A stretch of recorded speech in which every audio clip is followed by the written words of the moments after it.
Innalillahi wa inna ilaihi rajiun, Saudara Kepala UPTD Masjid Raya Baitur Rahman Banda Aceh, Dr. Andes Tengku Haji Ridwan Johan, tutup usia.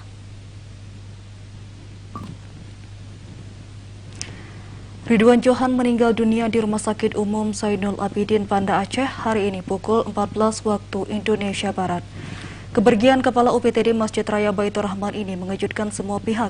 Ini ditandai dengan ucapan duka cita dari semua kerabatnya di grup WhatsApp.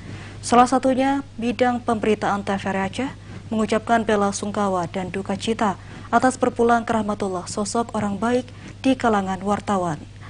Semoga Allah Subhanahu wa Ta'ala mengampuni segala dosa-dosanya dan menjadikannya ahli surga. Ucapan turut berduka cita juga datang dari pengurus PWI Aceh. Mereka turut berduka cita atas meninggalnya almarhum.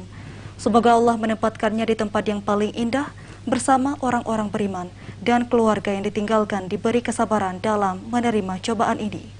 Kepala UPTD Masjid Raya Baitur Rahman Banda Aceh, Haji Ridwan Johan, meninggal dalam usia 56 tahun. Selamat jalan Tengku, kepergianmu akan meninggalkan kenangan yang tak terlupakan.